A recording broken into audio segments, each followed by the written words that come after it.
Robert Whitcomb, journalist, editor, and writer, columnist for Go Local Prov, and former editorial page editor of the Providence Journal.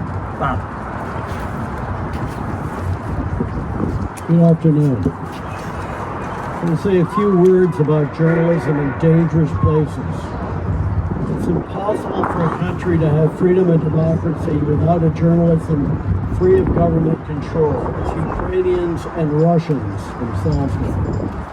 As a news editor, reporter, and commentator for various publications for many decades, both in the U.S. and Europe, often focusing on international news, I've often been awed by the courage of foreign correspondents in general and war correspondents in particular. The latter have a higher death rate in conflict zones than soldiers. They take huge chances to bear witness to the horrors of war and tyranny. The corrupt dictatorships that are the cause of most wars single out journalists for killing.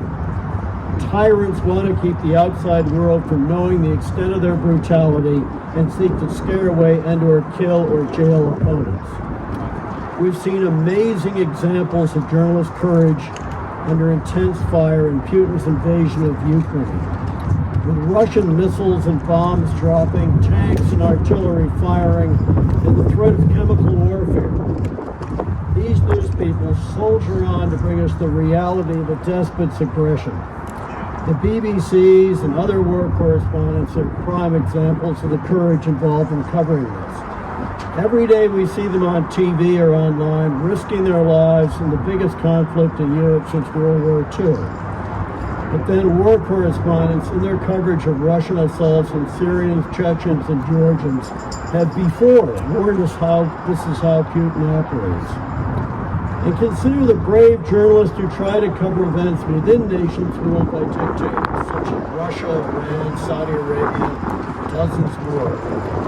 Foreign correspondents that are at risk of violence, arrest, torture, and prison, though deportation is the most likely penalty.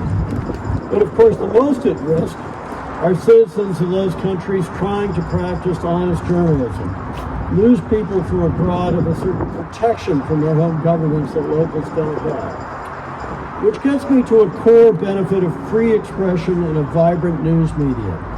By reporting on current history, they provide those in power, as well as the general public, with the information needed to make decisions to adapt to changing conditions, indeed to adapt to reality.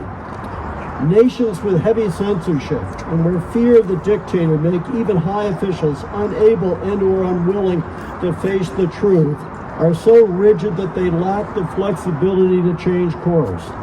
Democracies, God knows, are very messy, but they have self-correction mechanisms that tyrannies like Russia lack, and so democracies are more dynamic and more innovative. And they're also usually much more prosperous than dictatorships, as well, obviously, as vastly more humane. All of these reasons are those to protect rigorous, honest journalism, to revere those who put their lives on the line to practice it every day in wars. Thank you.